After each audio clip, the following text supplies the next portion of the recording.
Hi friends, welcome back to ES Appu tailoring. இந்த வீடியோவில் நம்ம என்ன பார்க்க போகிறோன்னா, சாரியில் வந்து நம்ம கீழே ஃபால்ஸ் வச்சு தைப்போம். அந்த ஃபால்ஸ் வந்து எப்படி வச்சு தைக்கலான்னு பார்க்கலாம்.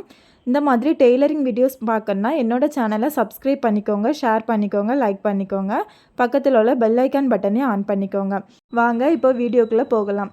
ஃபஸ்ட்டு வந்து சாரீ இந்த மாதிரி எடுத்துக்கோங்க. சாரியை எடுத்துகிட்டு நம்ம வந்து இடுப்பு சைடு சொருவக்கூடிய பக்கம் வந்து எடுத்துக்கோங்க. நம்ம முந்தான சைடில் வந்து ஃபால்ஸ் வைக்க மாட்டோம். நம்ம இடுப்பு சைடு சொருவக்கூடிய சைடில் தான் நம்ம ஃபால்ஸ் வச்சு தைப்போம். அதுலேயும் கீழே தான் வச்சு தைக்கணும், மேலே வச்சு தைக்கக்கூடாது. ஃபால்ஸ் வச்சு தைக்கிறதுக்கு முன்னாடி ஃபஸ்ட்டு நம்ம என்ன பண்ணணும்னா, ப்ளவுஸ் பீஸ் வந்து நமக்கு எந்த சைடு இருக்குதுன்னு பார்த்துக்கோங்க. சில சாரியில் வந்து முந்தான சைடு இருக்கும், சில சாரியில் வந்து நம்ம இடுப்பு சைடு சொருவக்கூடிய சைடு இருக்கும். நீங்கள் எந்த சைடு இருக்குதோ அதை கட் பண்ணி எடுத்துக்கோங்க. கட் பண்ணி எடுத்த பிறகு நம்ம வந்து சைடு அதுக்கு பிறகு மடித்து தைச்சிக்கலாம். சைடு மடித்து தைக்கும்போது நம்ம வந்து கெட்ட பக்கம் வச்சு தான் உள்ள மர மடித்து தைக்கணும். நல்ல பக்கம் தைக்கக்கூடாது. நல்ல பக்கம் மேலே நம்ம மடிக்கக்கூடாது. கெட்ட பக்கம் உள்ள மர மடிச்சுக்கோங்க. இந்த மாதிரி சாரியை அந்த இடுப்பு சைடு சொருவக்கூடிய சைடை எடுத்துகிட்டு நம்ம வந்து கெட்ட பக்கம் எதுன்னு பார்த்து நம்ம மடித்து தைச்சிக்கலாம். மடித்து தைக்கிற வீதி வந்து நமக்கு ஒரு 1/2 இன்ச்சு அந்த அளவுக்கு இருந்தால் பார்க்குறதுக்கு நல்லாயிருக்கும். அதுக்கு மேலே போச்சுன்னா ரொம்ப நல்லா இருக்காது. இந்த மாதிரி கரெக்டாக மடிச்சிக்கோங்க. மடிச்சுட்டு நம்ம வந்து அந்த எண்டில் ஓரத்துலேயே தையல் போடணும். அப்போ தான் நமக்கு பார்க்குறதுக்கு நீட்டாக இருக்கும். ஃபஸ்ட்டு ஸ்டார்ட் பண்ணும்போது டபுள் தையல் போட்டுக்கோங்க. அப்போ தான் நமக்கு பிரியாது. அதுக்காக நம்ம மேலே எந்த அளவுக்கு மடித்தோமோ அதே மாதிரி தான் கீழே ஃபுல் அளவுமே நம்ம அதே அளவுக்கு தான் மடிச்சுட்டு வரணும். நமக்கு துணி நேராக நம்ம கட் பண்ணியிருந்தது நேராக கட் பண்ணியிருந்தோன்னா நமக்கு வந்து அந்த தையல் வந்து நம்ம மடிக்கிறது வந்து நேராகவே இருக்கும்.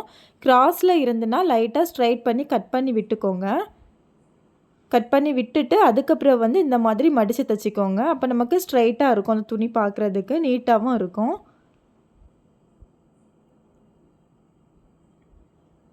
ஓரத்துலேயே தையல் போடுறோம். அப்போ தான் நமக்கு பார்க்குறதுக்கு இன்னும் நீட்டாக இருக்கும். அதே போல் இதுலேயும் எண்டு வரும்போது பாருங்கள், எனக்கு ஃபினிஷிங் கரெக்டாக வந்திருக்கு. நமக்கு துணி நேராக இருந்தால் இந்த மாதிரி தான் ஃபினிஷிங் கரெக்டாக வரும். எண்டு முடியும் போதும் நம்ம வந்து 2 தையல் போட்டு எடுத்துக்கலாம். பாருங்கள், பார்க்குறதுக்கு நீட்டாக இருக்கும் நம்ம இப்படி தைக்கிறதுனால. இவ்வளோ தான். இப்போ நம்ம சைடு ஓரம் வந்து அடித்தாச்சு. இனி சைடு ஓரம் அடித்ததுக்கு அப்புறம் வந்து நம்ம ஃபால்ஸ் வச்சு தைக்கலாம். ஃபால்ஸ் வச்சு தைக்கிறதுக்கு நம்ம கீழே தான் தைப்போம். நம்ம மேலே சொருவக்கூடியதில் தைக்க மாட்டோம், கீழே தான் தைப்போம். அதுக்கு கீழே எந்த பார்ட்ரு வரும்னு பார்த்துக்கோங்க. பார்த்துட்டு அந்த சைடு எடுத்துக்கோங்க. எடுத்துகிட்டு கெட்ட பக்கம் எடுத்துக்கோங்க. கெட்ட பக்கம் வச்சு தான் நம்ம ஃபால்ஸ் வச்சு தைப்போம். நம்ம கெட்ட பக்கம் பார்க்குறது எப்படி பார்க்கணும், நம்ம சைடு இப்போ நம்ம தையல் மடித்து தையல் போட்டிருப்போம், அதில் கெட்ட பக்கம் எதுன்னு பார்த்துக்கோங்க. பார்த்துட்டு அந்த சைடு இப்படி வச்சுக்கோங்க. வச்சுட்டு அந்த எண்டில் இருந்து நம்ம 2 மெத்தடில் எடுக்கலாம். ஃபஸ்ட்டு கை வந்து நம்ம இந்த ஜான் அளவு 2 ஜானுக்கு எடுத்துக்கோங்க. எடுத்துகிட்டு எதில் முடியுதோ அந்த இதில் ஒரு மார்க் பண்ணிக்கோங்க. நம்ம இந்த எண்டில் இருந்து கையை இந்த மாதிரி வச்சுட்டு ஃபஸ்ட்டு ஒரு ஜான், அடுத்து 2வது இந்த மாதிரி எடுத்துகிட்டு எதில் முடியுதோ அதில் மார்க் பண்ணிக்கோங்க. இப்படி இல்லாமல் நம்ம வந்து டேப் வச்சு அளக்கோன்னா டேப்பை எடுத்துகிட்டு அந்த எண்டில் இருந்து அந்த 15 இன்ச்சு எடுத்துக்கோங்க, 15 இன்ச்சு எடுத்துக்கோங்க. நமக்கு அப்போ கரெக்டாக இருக்கும். 15 இன்ச்சு 2மே ஒரே அளவாக தான் வருது பாருங்கள். நான் கைஜான் எடுத்த அளவும் ஒன்று தான் வருது.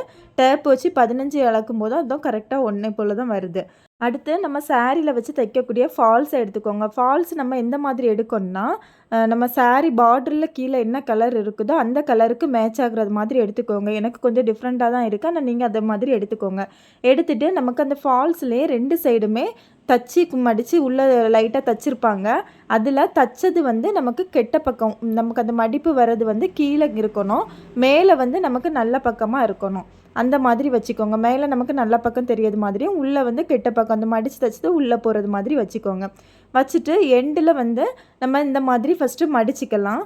மடிச்சுட்டு நம்ம எந்த அளவில் மார்க் பண்ணியிருக்கோமோ அந்த அளவில் நீங்கள் வச்சுக்கோங்க. இந்த மாதிரி நீங்கள் மார்க் பண்ண அளவில் இந்த மாதிரி வச்சுக்கோங்க. அதே போல் நம்ம அந்த ஃபால்ஸஸ் தைக்கும்போது கீழே வந்து அந்த பார்டரோடு சேர்த்து நம்ம ஒட்டி வச்சு தைக்கக்கூடாது. சில டைம் வந்து அந்த துணி வந்து நமக்கு கீழே அப்படி கொஞ்சம் தாழ்ந்து வந்துடுச்சுன்னா நமக்கு வெளியே அது தெரியும். அதனால அந்த சாரியில் இருந்து கொஞ்சம் இந்த இப்போ நான் வச்சுருக்க அளவு மாதிரி கொஞ்சம் மேலே வச்சு நீங்கள் ஒரே இதாக தைச்சிட்டு வாங்க. நமக்கு அந்த ஃபால்ஸ் வச்சுருக்கிறது வெளியே தெரியாது. இந்த மாதிரி மார்க் பண்ண பாயிண்ட்டில் வச்சுக்கோங்க. வச்சுட்டு ஃபஸ்ட்டு இருந்து நம்ம 2 தையல் போட்டுட்டு அதுக்கப்புறம் தையல் ஸ்ட்ரைட்டாக போட்டுட்டு வரலாம். அந்த எண்டில் ஒட்டியே வைக்காதுங்க. அதுக்கு கொஞ்சம் மேலே நான் ஃபஸ்ட்டு வச்சு காமிச்சது மாதிரி அதுக்கு மேலே கொஞ்சம் வச்சுக்கோங்க. அப்போ நமக்கு இந்த துணி வந்து ஃபால்ஸ் வச்சுருக்க துணி வந்து வெளியே தெரியாது. இந்த மாதிரி 2 தையல் போட்டுட்டு கரெக்டாக நம்ம ஃபஸ்ட்டு எந்த அளவுக்கு வச்சுருக்கோமோ அதே அளவுக்கு கொஞ்சம் கொஞ்சமாக நம்ம பொறுமையாகவே தைச்சாவே போதும். அந்த மாதிரி தைச்சா நமக்கு நீட்டாக வரும். இல்லைன்னா நம்ம அவசரமாக ஃபாஸ்ட்டாக தைச்சிட்டே வந்துட்டே இருந்தோம்னா நமக்கு வந்து அந்த துணி வந்து உள்ளே இடைக்க சுருண்டு இருந்தாலோ இல்லைன்னா கரெக்டாக வராமல் இருந்தாலோ நமக்கு அது ஒரு மாதிரி தூக்கிட்டு இருந்த மாதிரி இருக்கும். அதனால் பொறுமையாட்டே தைச்சிக்கோங்க.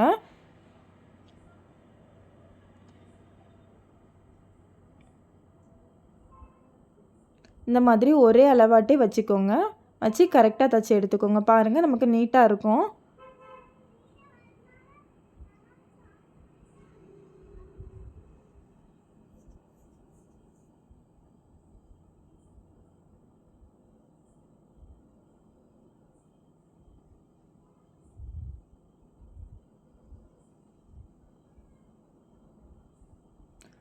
இதுலேயும் அதே போல் தான் அந்த எண்டில் தான் நம்ம தையல் போட்டுகிட்டே வரணும். அப்போ தான் நமக்கு பார்க்குறதுக்கு நீட்டாக இருக்கும். துணியும் கரெக்டாக நிற்கும்.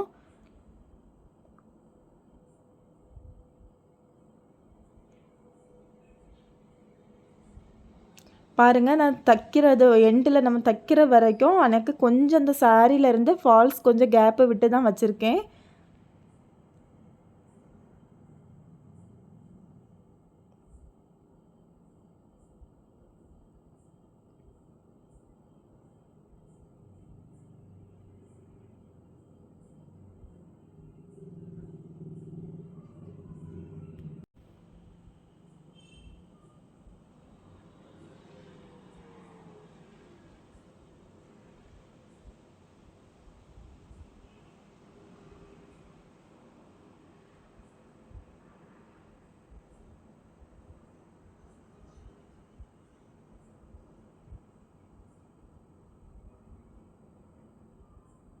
இப்போ இந்த எண்டு வரும்போது நம்ம அதே போல் தான் ஃப்ரண்ட்டில் ஃபஸ்ட்டு ஸ்டார்ட் பண்ணும்போது எப்படி உள்ளே மடித்தோமோ அதே போல் உள்ளேயே மடிக்கணும். நம்ம மேலே மடிக்கக்கூடாது. மேலே மடித்தா நமக்கு பார்க்குறதுக்கு நல்லா இருக்காது. நம்ம உள்ளேயே மடிச்சுக்கோங்க. உள்ளே மடிச்சுட்டு அந்த முக்கு வந்த உடனே நம்ம டபுள் தையல் போட்டுக்கோங்க. போட்டுட்டு நூலை எடுத்து கட் பண்ணிடக்கூடாது. அந்த நீடில் அப்படியே ஸ்டாப் பண்ணிவிட்டு அதை அப்படியே திருப்பிக்கோங்க. சாரியை திருப்பிக்கோங்க. திருப்பிட்டு நம்ம அடுத்து வந்து ஸ்ட்ரெயிட்டாக கீழே தையல் போட்டுக்கலாம். நம்ம எந்த இடத்துல தொடங்கணுமோ அங்கே வந்து தான் நம்ம நீடில் வெளியே எடுத்து நம்ம வந்து நூலை கட் பண்ணி எடுக்கணும். அது வரைக்கும் கட் பண்ணக்கூடாது. இந்த மாதிரியே எடுத்துக்கோங்க. ஸ்ட்ரெயிட்டாக எடுத்துகிட்டு அதுலேயும் ஒரு டபுள் தையல் போட்டுக்கோங்க. போட்டுட்டு அடுத்து நீடில் உள்ளே விட்டு நம்ம இந்த மாதிரி திருப்பிக்கோங்க.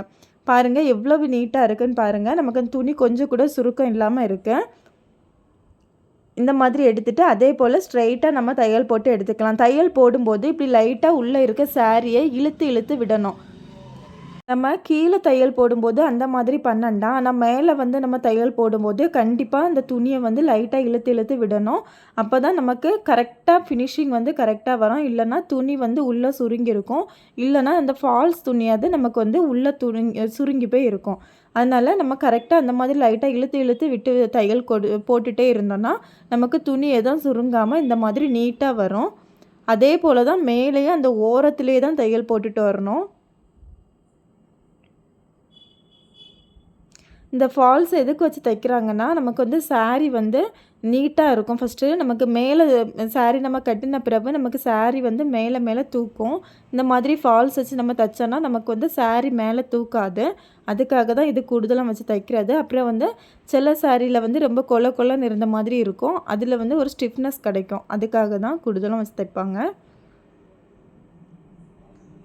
இந்த ஃபால்ஸோட ரேட்டு வந்து நமக்கு ஒரு ரூ. 25 ஸ்டார்ட் ஆகும். ரூ. 25 ரூ. 30 அந்த மாதிரி ரேட்டு வரும்.